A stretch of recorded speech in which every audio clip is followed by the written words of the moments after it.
We now return to the Transformers.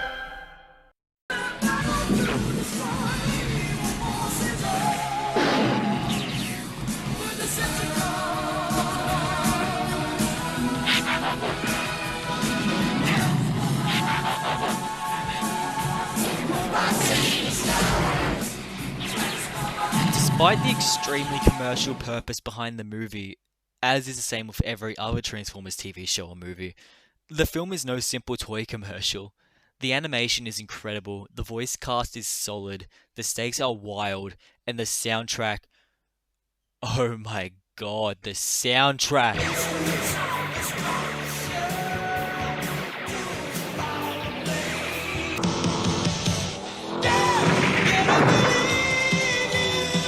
Turbo rubbing, young punk. I'll straighten you out yet.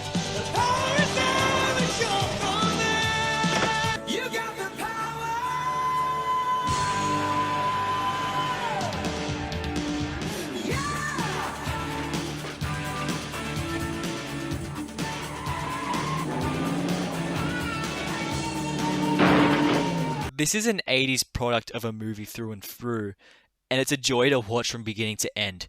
You know, once you get over the absolute devastation at the start of the film. The film had an estimated budget of $6 million US, which it sadly didn't make back, and it kind of scared Hasbro away from doing anything like this again for a while. This budget was reportedly 6 times larger than a normal budget for an equivalent 90 minutes of a television show, and it definitely shows. Because while the cartoon ain't bad in the animation department, it's definitely lacking at times, and age hasn't exactly helped.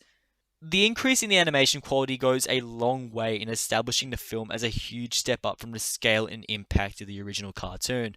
Because while the film was animated by the same American production companies of Sunbow Productions and Marvel Productions, and the Japanese studio Toei Animation, clearly the added time and effort that went into the film over a standard group of television episodes was well worth the effort.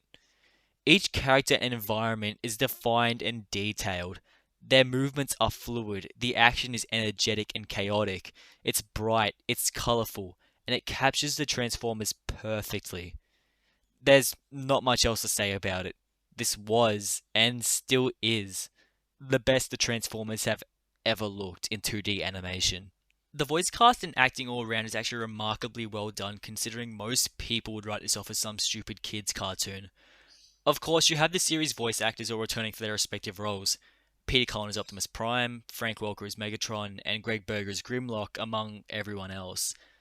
But for the new characters, the film actually managed to bag some pretty well-known actors. You have Judd Nelson from the Breakfast Club fame as Hot Rod, Eric Idle from the British comedy group Monty Python as Springer, and Leonard Nimoy as Galvatron. Yes, the guy who played Spock voiced the reborn Megatron. Although perhaps the most surprising name to be attached to the film is none other than Orson Welles. Remember Unicron? Yep, Orson frickin' Welles is the voice of Unicron. The Transformers the movie has a character that is voiced by one of the most influential American filmmakers of all time. This role was actually the last role Welles ever put to film before his death in 1985. Apparently his voice was so weak when recording for the role that the audio techs had to put his voice through a synthesizer to salvage it. Of course, as you might expect from someone of Welles' status and personality, he didn't really care much for the film itself, forgetting all the details of the film and telling his biographer Barbara Leeming that, "I played the voice of a toy. I play a planet. I menace somebody called something or other, then I'm destroyed. My plan to destroy whoever it is thwarted, and I tear myself apart on the screen." Everybody involved in the voice cast gives solid performances, even if some are lacking compared to others. But perhaps best of all is that even the series veterans Cullen and Welker sound better in their roles here than in the cartoon. One shall stand, one shall fall. Why throw away your life so recklessly? That's a question you should ask yourself, Megatron. No! I'll crush you with my bare hands! Story-wise, the film is simple. Unicron wants to destroy the universe, and the Autobots have to stop him while also fighting off his minions led by Galvatron. It's a story not unlike what you would find in the cartoon, but it's elevated by the added emotion in the voice acting. animation, and the gravity and stakes established by the deaths of so many well-known characters from the TV show. That's perhaps why the film is so beloved by fans of the series. At its core, The Transformers the movie is a bigger, better, and more mature version of what fans had seen for years in the cartoon. Sure, there isn't much that would impress someone unfamiliar with the series. Hell, the movie was ravaged by critics when it originally released. This is a film made for fans of the franchise, and it does its job very well. Perhaps even better than it actually needed to. I mean, it probably didn't feel like it when Optimus was taken from the fans. But despite the sadness and death, seeing Hot Rod be decreed Rodimus Prime by the spirit of Optimus Prime, and then using the Matrix of Leadership to light the Autobots' darkest hour and destroy Unicron, is one of the best moments in the franchise, and one of my favorite moments to ever be put to film. Arise, Rodimus Prime. Optimus. No. I have a weird history with this movie. My introduction to Transformers was Transformers Animated, and I can say after recently rewatching the entire show, I could not have asked for a better introduction to the franchise. That was what Transformers was to me for so long. My next generation of Transformers were the live-action films, specifically the first 2007 film, which, let me tell you, as a kid seeing those bots in live action was a magical experience. Despite the sometimes questionable choices those movies made. Oh, I think he's scared. What are we gonna do with this shrimp No, taco? just bump a cap in his ass, throw him in the truck, and then nobody gonna know nothing. Not me. Nah, not so. On a quick side note, I watched that Michael Bay movie the other week, and it actually holds up remarkably well. Yeah, it's a big dumb action movie, but it's a well-made big dumb action movie with Transformers. Don't hate me, I still like the 86 movie way more, but I really appreciate the blend of practical and digital effects in the first live action movie. And the CGI is still incredible.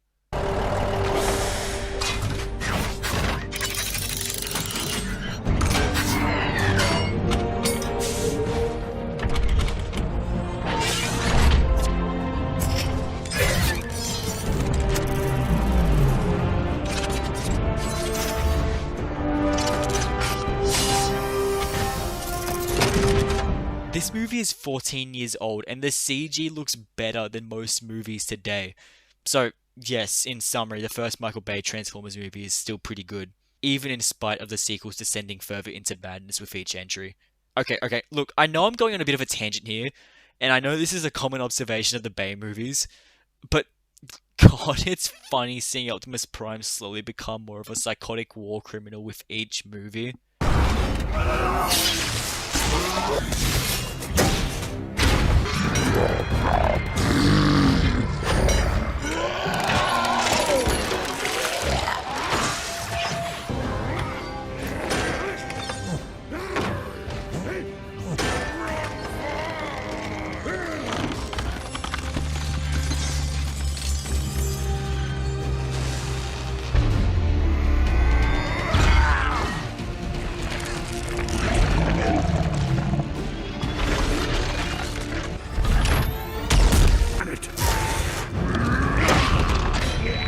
Give me your face.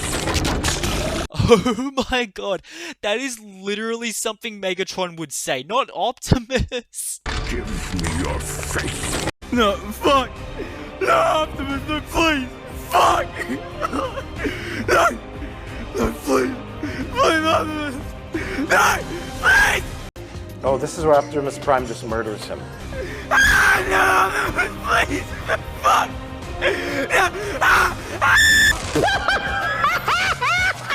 And Optimus Prime just shot him in the face. No, Optimus, no.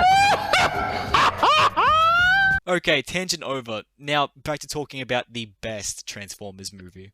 Okay, so, after first experiencing animated and the live-action movies, years go by and I discovered G1 along with a few other generations of the franchise.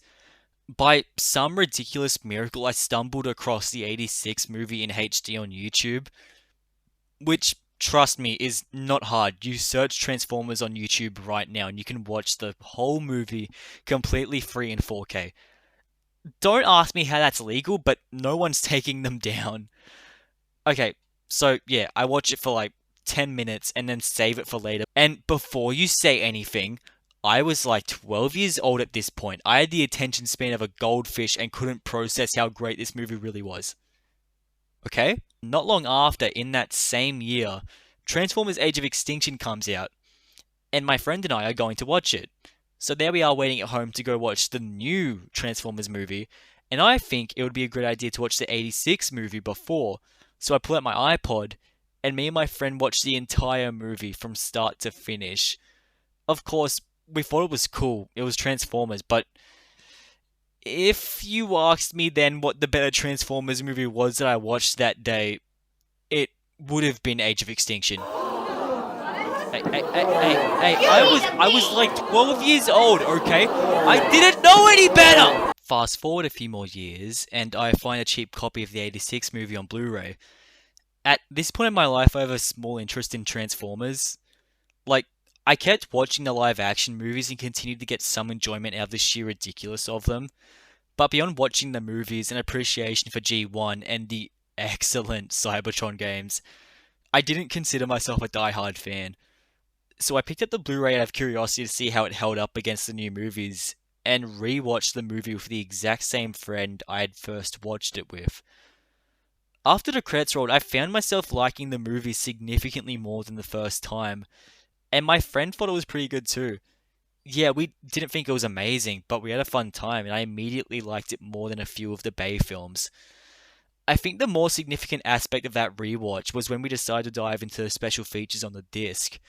We watched the Japanese exclusive G1 episode Scramble City, and the bonus episode of Beast Wars.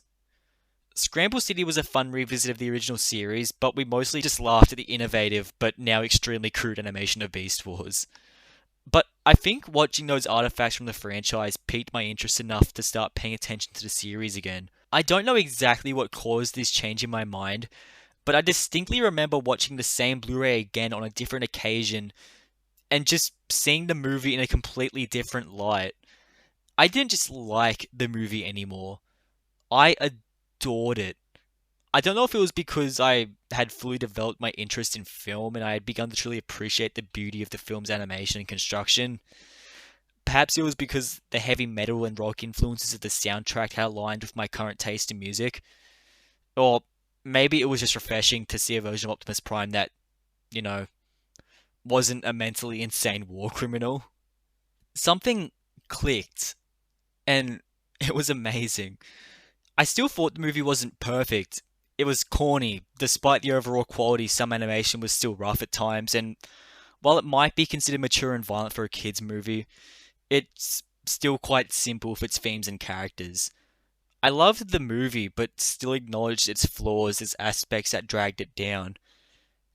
In time, the film reignited my interest in the Transformers franchise. I started collecting figures of the characters from the film and the rest of G1, started watching other Transformers shows, and became fascinated with the history of the lore, toys, and movies. I rediscovered what made the franchise resonate with me when I was younger. Now, I think the Transformers the movie is perfect.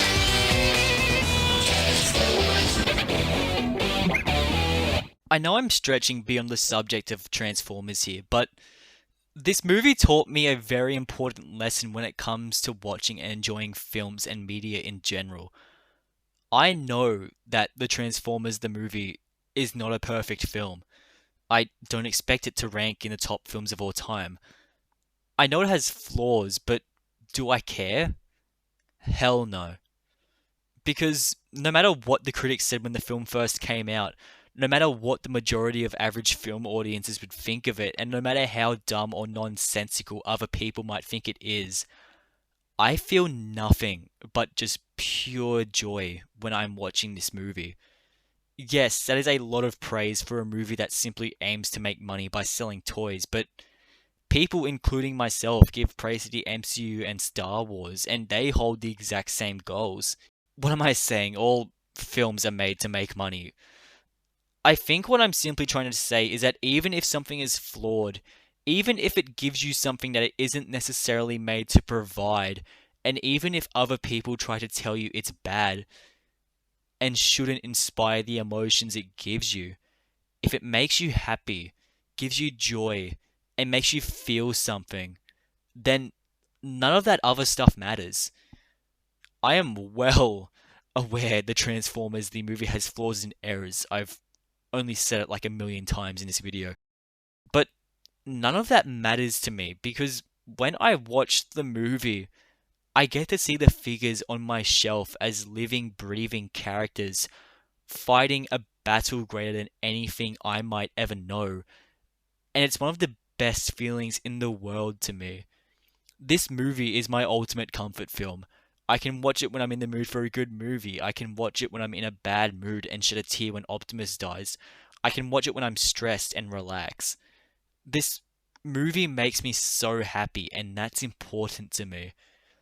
It's the first film where I was aware of its flaws and I completely ignored them because I get so much from this movie.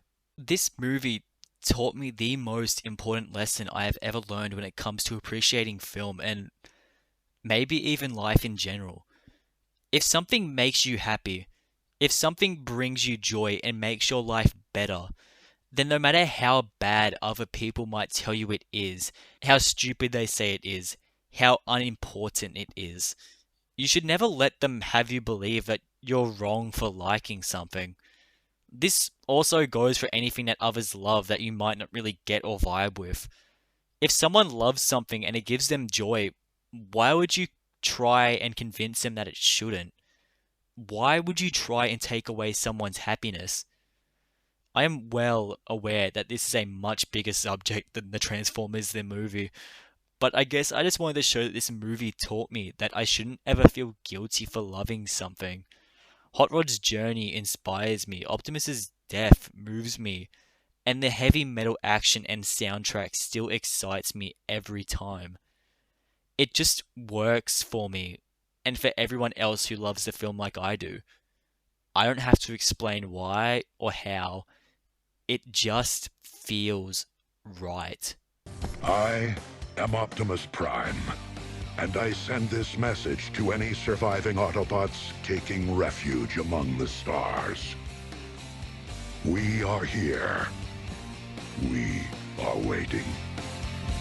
I know I might have gone beyond a discussion of the Transformers for a little bit at the end there, but I think it speaks to how great the movie really is. Hasbro's quest to kill the first generation of Transformers and replace them with the new wave didn't have to be a movie. They could have cleared store shelves and swapped Optimus Prime for Rodimus Prime and rebooted the cartoon with no mention of where the old cast disappeared to.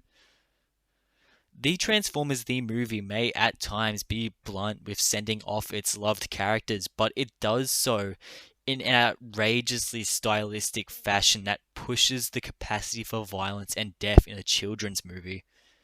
It graced audiences with the epic final battle between Optimus Prime and Megatron that managed to capture the aggression and brutality that millions of years of war had developed and gave Optimus Prime one of the greatest farewells to ever be put to the cinema screen.